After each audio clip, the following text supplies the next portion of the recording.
Yung umihingi ako ng paumanhin sa inyo, yung testimony of White Spiritual Boy, dinidelay ko muna dahil ito napakahalaga ito malaman nyo. Kaya, lalo na sa ating mga Pilipino. Dahil ito, pinagkaisahan na tayo ng Amerika-China. Kasi dumating sa akin yung mensahe. Yung 150 trillion dolyar na hinahanap ko, mahirap paniwalaan ito ng mga Pilipino, itong mga vlogger na ito, itong mga mainstream media.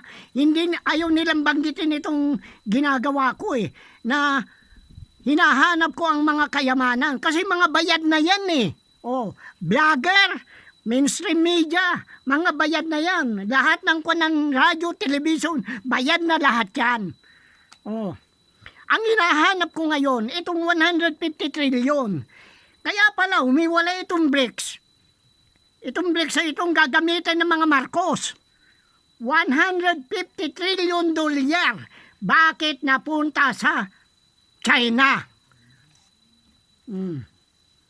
Pagkatapos sasabihin nila, 38,000 tonelada na ginto ang nabili ng China. Katarantaduhan yan. Kasi, nung sinulatan ko, mga 2 taon na yata ngayon yan, sinulatan ko yung ambassador ng China na si Wang. Hindi niya pwede ipagkaila ito. Kasi binangga nila yung bangka. Tinatanong ko yung mga ginto na napunta sa China. Bakit kako?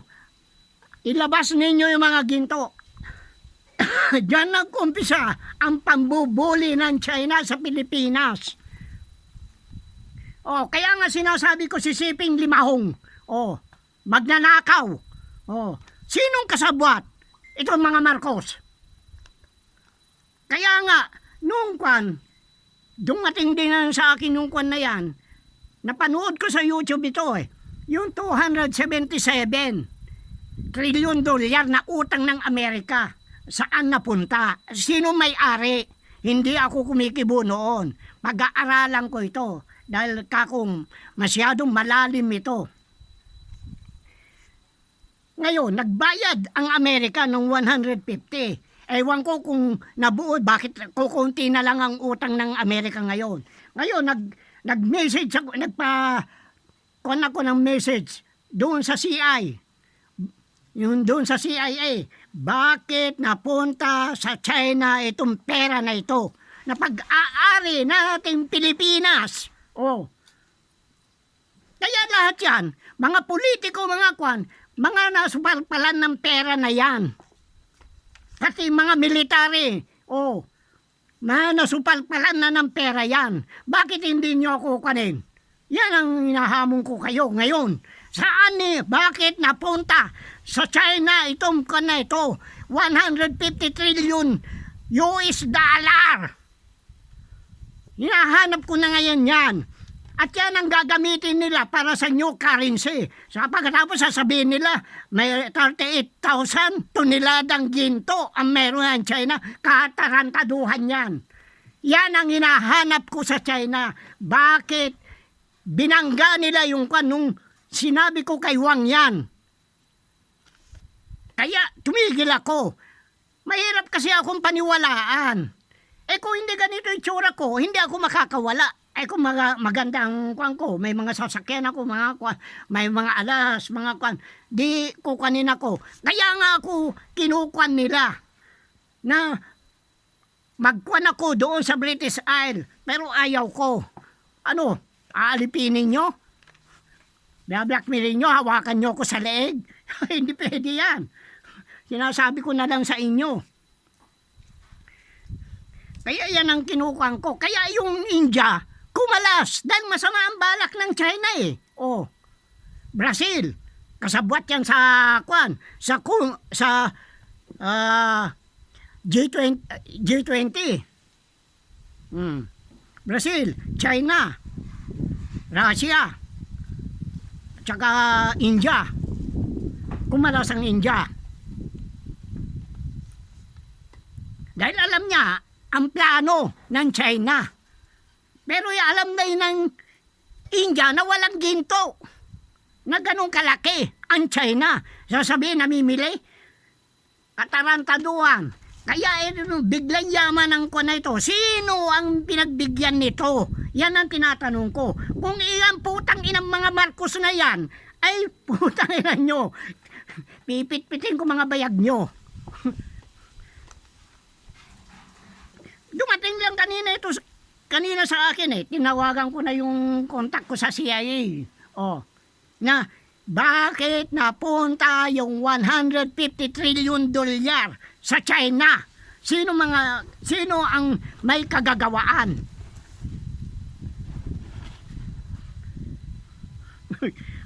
Kaya napakabigat ito. Gusto kong malaman ninyo, mga Pilipino, yung ginagawa ng mga Marcos. Pagkatapos itong Duterte na ito, drama-drama lang yan.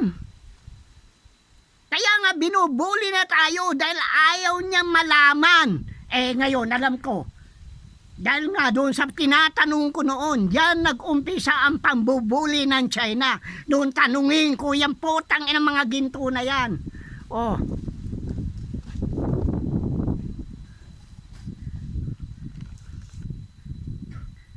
Putang ng Marcos na ito Mga putang ina, masalot kayo talaga. Putang ina nyo. Kaya ako nga sinasabi, anti-Kristo yan, mga putang ina mga Marcos na yan. Dahil sila ang gumagawa ng kababuyan dito sa Bayan Banal. Kaya itong mga mga maharlika nation, tahimik ka mga maharlika. Akala nila hindi ko malalaman ito. Dumating lang kanina. 150 trillion US dollar na napunta sa China. Ayan ang ginagamit niya sa Belt Road Initiative.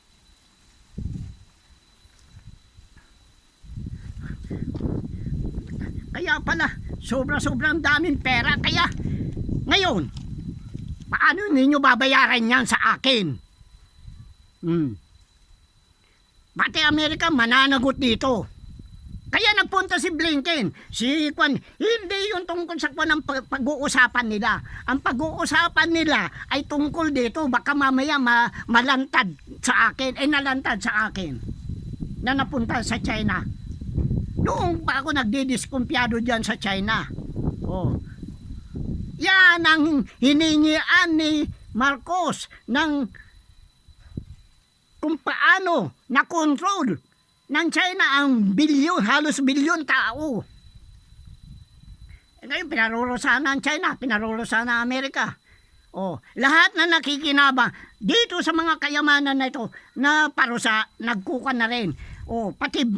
Pati yung United Arab Emirates, nakinabang din, pati Singapore. Ginagawa nyo, putang ina. Sabi ko, putang ina ka, ingungun-ngun kita. Pag nagkita lang tayo, ngungun-ngun ko yung mukha mo. Maski na ilang kamong PSG dyan. Kaya ito si Browner na ito sabi ko nga ito, naghahanga na mabatuan ng ginto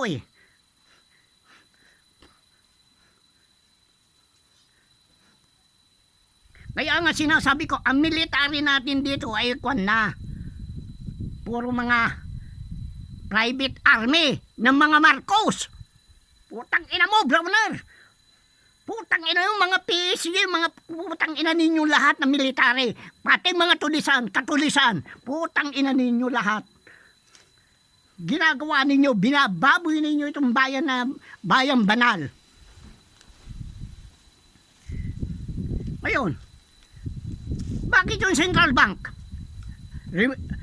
Remugalado, mananagot ka dito. Maski na si Jokno, hindi porke retired na hindi siya mananagot siya dito.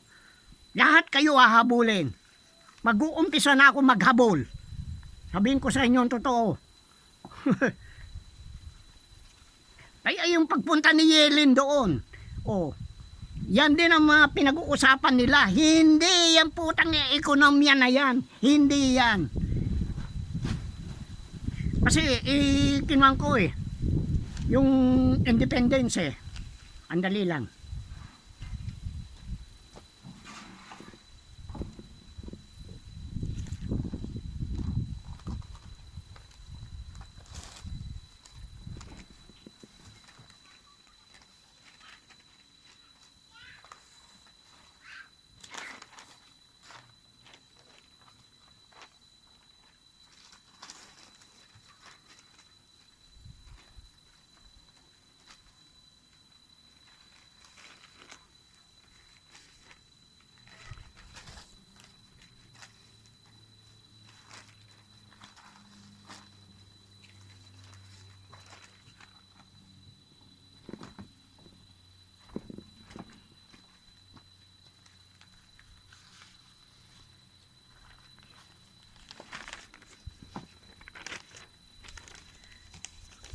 ginagawa sa atin? Kinukolonize tayo. Yung sinasabi nila na 1946, 1945 na independence, hindi yon. Wala. Isang panluloko lang yon ng Amerikano. Kasi, nung mga bago magkagera, ang ganda ng takbo ng buhay ng Pilipino eh. Sabihin ko sa iyo, number 1 tayo sa timber, sa mga mineral. Halos lahat number 1 tayo dito sa Asia noon, bago magkagera.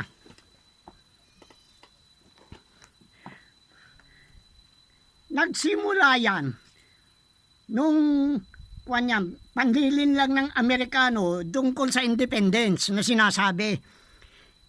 Pero ang tunay yan, ang tunay na independence natin ay yung June 12, 1898. Paano masasabing ganon? Kasi may sarili na tayong central bank noon eh. Colony nga tayo, pero may sarili tayong central bank. Ay, yung $1 noon, naging ang halaga, 2 piso lang. Ganyang kataas ang pera natin noon. Hanggang sa dumating kay Macapagal, naging 4. Oh. Pagkatapos, dumating kay Marcos, naging 6. Pagkatapos, sumapaalis, 26 na. Pero yan, ang nakalagay doon sa kwan ng independence na sinasabi, rinirecognize nila ang independence natin. Di nangangahulugan, yun ang 1898 na constitution ay na independence, ang rinirecognize nila. Kasi yan ang habol dito ng mga CIA. Yung kwan na yan, yung mga treasury note na yan. Alam nila ito, nandito. Mantakin mo nandito binibili nandito nag-export tayo ng mga bakal, kung ano-anong mga, halos lahat ng mineral sa paggawa ng mga sasakyan. Paggawa ng mga barko, ikinukan dito. Pero, ang nangyayari ngayon, nakakatawa eh. Yung finished product, paggawa na yung kotse, truck, kukan, dadalhin dito, ibibenta sa atin. Samantala, nandito yung mga materialis na paggawa. Kaya ito mga putang ng mga vlogger na ito, mga sinasabi financial analyst, political analyst, mga bobo kayo. Hindi ninyo hinahanap. Mga tanga kayo, hindi ninyo hinanap yung blueprint.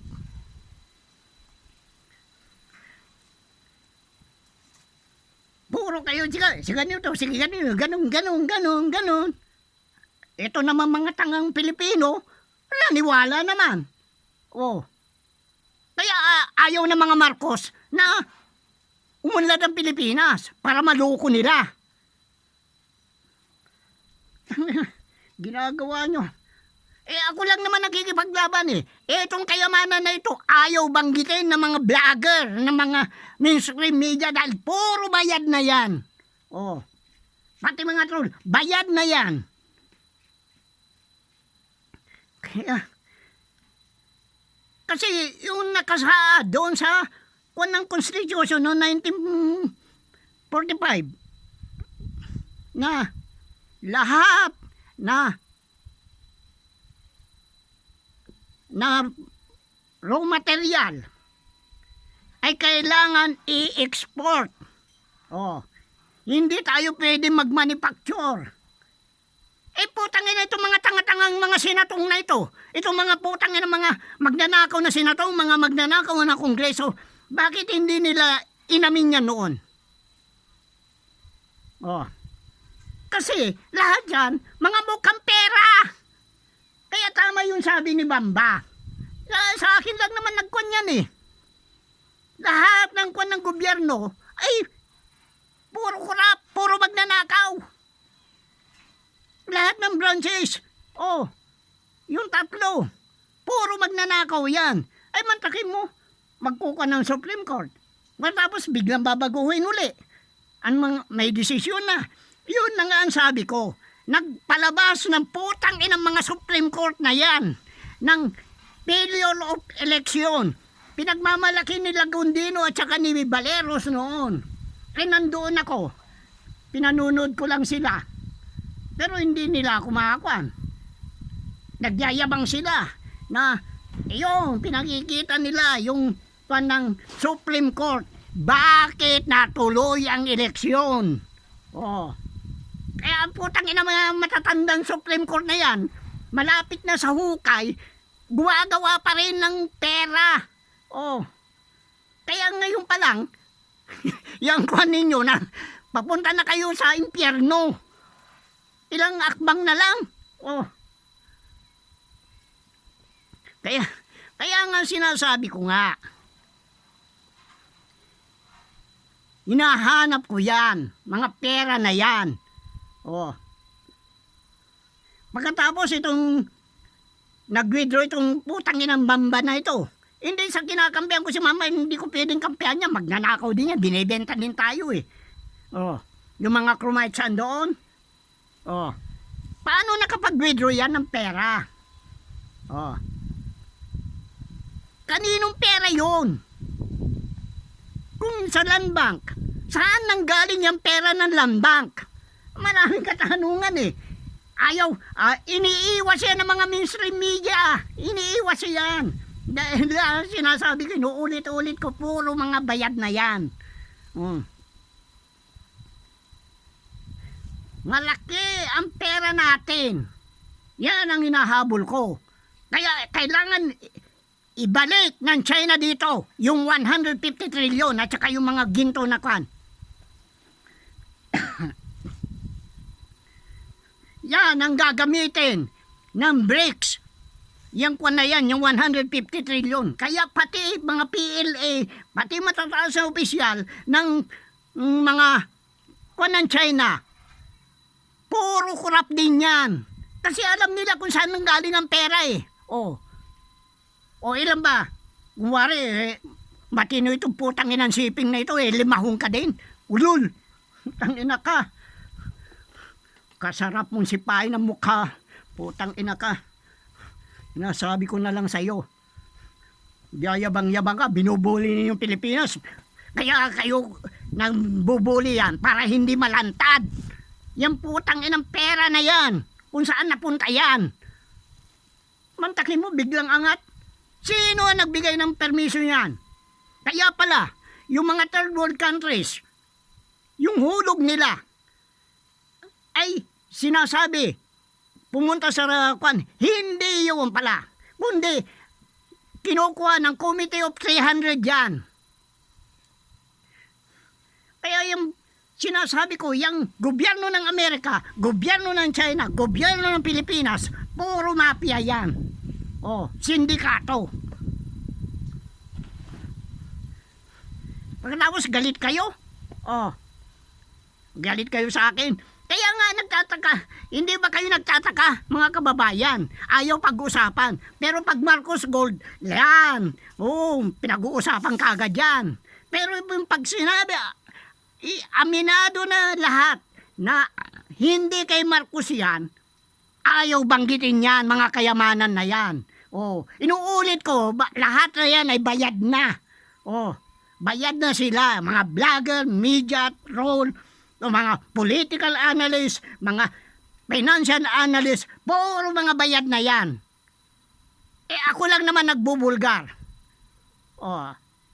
Kaya gusto ko malaman ninyo, kaya tayo binubuli ng China dahil dyan sa 150 trillion na yan at saka yun sinasabi nilang Marcos Gold.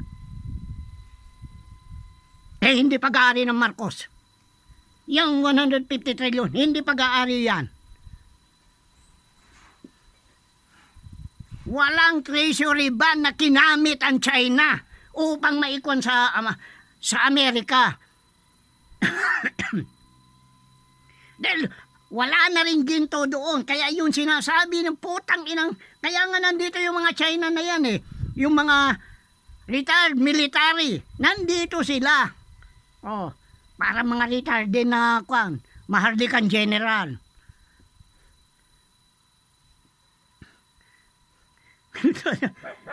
Putang ina mga animal na ito. Talagang nakakapanginig ng laman. Akala siguro nila hindi ko matutunton yung 150 trillion eh. Oh. Kaya lahat ng pangwawalang yan, ginagawa nila dito sa bayan, banal. Oh. Nagkakaisa. Mantaki mo yan ang gagamitin ng BRICS, currency. Oh. Sasabihin, bumili ng 38 trillion dollars. Hindi totoo yan. Walang nabili ang China na ganung kalaking kantidad. Hindi ganung kakwan yan. Bakit? Gano'n ba karami na mula nung panahon ni Marcos?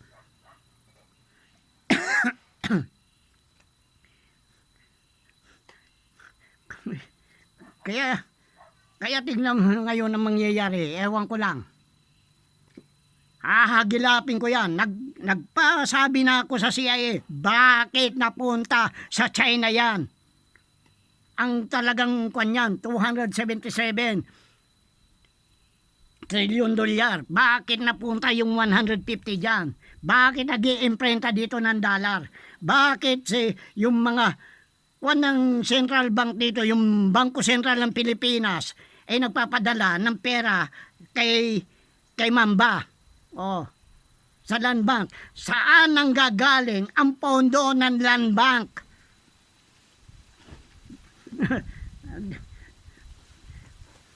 Oh, dapat malaman ninyo yan para hindi kayo tatanga-tanga ng mga Pilipino. Mahirap. Lalo na sa inyong mga mahihirap na katulad ko. Yan ang pinaglalaban ko, yung pag-aari ng Pilipinas. Hindi ko pinaglalaban kung ano pa man.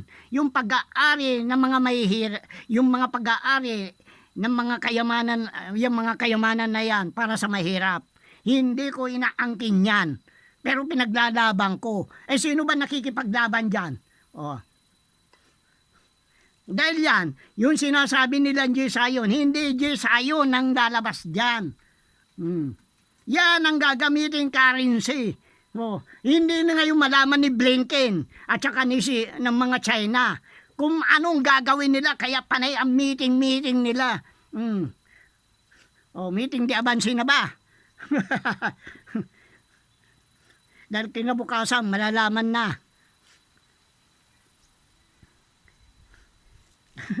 Ang laking pera yan. Oh.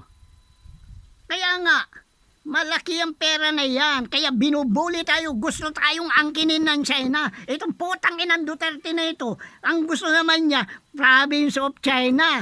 Tarantado ka, putang ina mo. Humanda-handa ka rin sa akin. Kaya nga ayaw ni Marcos ng ICC. Oh, dahil yan magkakasabwat yan. Dahil ang gusto ni Marcos, yung putang inang ko, nakaupo ngayon na Marcos, hindi naman yung kumandidato eh. Kaya nga si Lisa nakikikabit na lang eh. Dahil unti-unti niya linalantad ang kawalangyaan ng mga Marcos. Dahil yung tunay niyang asawa, pinatay na yun. Kaya nga, sige Buloy, imposible hindi mo malaman kung nasaan yan. Di mga inutil itong mga intel ng military. O, ganyan kayo ka-inutil, hindi nyo alam. O sadyang ayaw ninyong hulihin. Dahil maraming mabubuksan na kabalbalan. Bakit ayaw extradite si Kibuloy? O, dahil marami siyang alam eh. Dahil kay Duterte. O. Tapos sasabihin ninyong, yan ang kwan nila. Balak nila. Kung wari, patatalsikin si Marcos, pagkatapos, ma-open si Sara, pagkatapos, kuka ng China, babalik si Marcos, uupo uli. Yan, kung sabihin nila, King of Kings. Ulol, putang ina mo, anong King of Kings? May balasubas bang King of Kings? Putang ina ng mga Marcos na ito. Kilala ko kung sino nakasunod sa akin. May mga palatandaan yan. Natatawa na lang ako sa mga putang ina mga ito eh. Sige lang kayo ng sige. Hindi ninyo alam kung anong nangyayari sa mundo. Ngayon, paano yan? Doon daw sa kwan, sinabi sa akin ng isang kasamaan na ang kwan daw 50 na. Ay 52. Sa Bicol. Pagkatapos tutuyo ng mga dam. Wala nang kuryente. Pagkatapos wala nang langis. Pagkatapos, sasabihin ninyo, magkakaaway yan? Hindi. Kasi, yung microchip na pinagagawa sa China, na galing US, pinagagawa sa China, itong China ang nagbibenta sa Russia. Paano mo sasabihin na hindi magkakasabwat yan? Kasi, tinatago lang nila ang talagang issue. Magkakasabwat yan. Kung wari sa aksyon. Lol, putang ina nyo. Di sanksyon pa. Kung akong sumangsyon sa inyo, ano mangyayari sa inyo? Kaya natataranta na lahat yan, na pabagsak na ang mga animal na yan. Wari, tatakutin pa na ganito. Kaya yung mga PLA dyan sa China, ang yumayaman yan, yung mga general, kung wari, lilinisin, hindi kurap, para yung mga kurap, tanggalin. Putangin na mo sipin ka sa kaling kurap hindi mo naman pag-aari yan yung ginagamit nyo sa ekonomiya nyo, pag-aari ng bayan yan. Tangin na ka. Dahil yan putang inang Marcos na yan. Dahil yan Chua Tylee. Yan putang inang Chua Tylee na yan.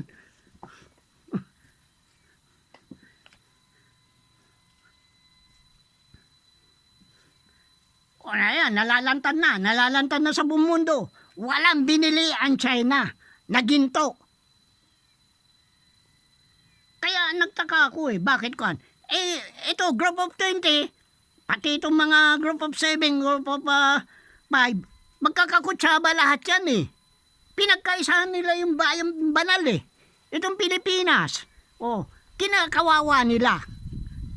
Ngayon, paano yan ngayon? Nakalantad na ako.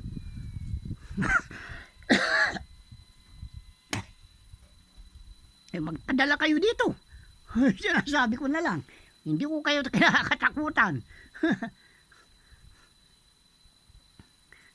Dahil walang pupuntahan ng mundo kung hindi kukunin yan. Kaya nga gusto kong ayusin na yan. Kung ayaw nyo, di wag. Anong pakialam ko sa inyo? Magunaw kayo. Palagay nyo, may makakaligtas pag tuloy-tuloy ang mga init na yan. Painit na yan. Sinasabi ko sa inyo. Dahil yan, may mga sekreto dyan kung bakit lumalim ang tubig. Hindi ninyo alam. Mga tatanga-tanga kayo. Tangan to. Magkakasabot. Kuwari, away-away. Pag kuwari, matino. Saan ka naman nakakita ng mga magnanakaw na matino? Na sinasalanta ang mga mahirap. Pera ng mahirap, mamamali mo sa inyo, mga putang ina nyo.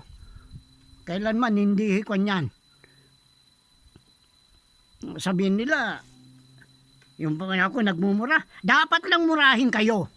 Sabihin na, i-block down nila ang pag nagmura. Di mo, i-block nyo. Maraming paraan ng pagpatay ng pusa. Pinagkaisahan ninyo mga putang pati mga Pilipino, mga makapili. Kaya hindi ko pinagpapaniwala.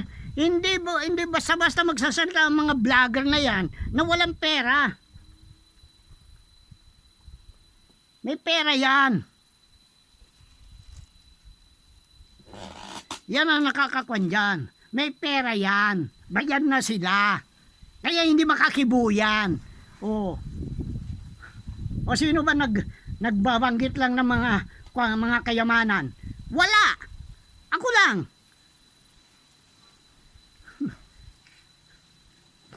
Tangina. Ginagago nyo, pati kababayan nyo. Tangina nyo, ayaw ninyo malaman ang katotohanan. Kasi mga bayad na kayo. Magkano ba binayad sa inyo? Milyon?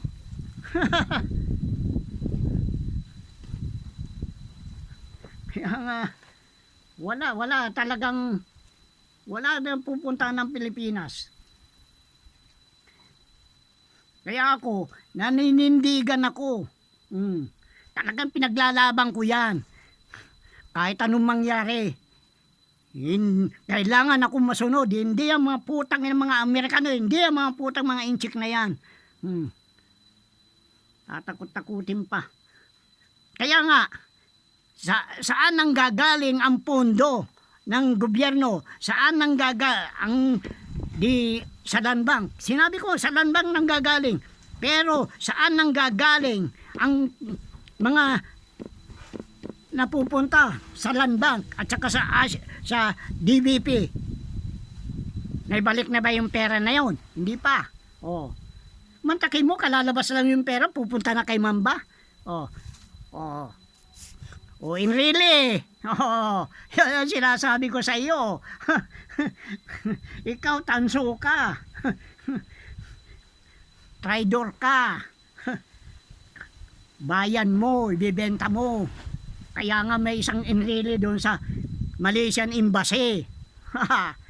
Para malaman kung dahil yung mga pera na yan nanggagaling sa 1MDB. Pag nakikutsaba ang mga kwan dyan, kontakin mo. Ang ginawa ni Marcos. Pinaghirap niya talaga ang bayan. Pagkatapos, jojosin ninyo ang putang ina. Mga animal na yan.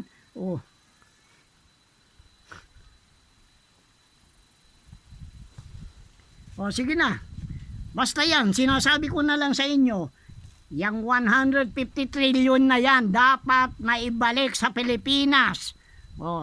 Yung utang ng Amerika, yung sumobra doon sa 150 trillion, dahil idalhin nila sa Pilipinas. Yan, nahihirapan na silang ipaliwanag yan sa akin. Huwag ninyo akong gagaguhin. Kala ninyo, kaya ninyo akong gaguhin? Kung kaya ninyong gaguhin ang mga mahirap dito, mga sambayan ng Pilipino na tanga-tanga, ay mga vlogger na puro mga binayaran na, puro mga mainstream media, mga binayaran na yan. Paano yan? Di wala na. Kung hindi ko ilalantad yan. Kaya nga ayaw nilang mapag-usapan yung mga kayamanan na yan. Kaya nga binabayaran na sila. Bakit hindi nyo ako i-demanda kung hindi totoo? Tangina nyo.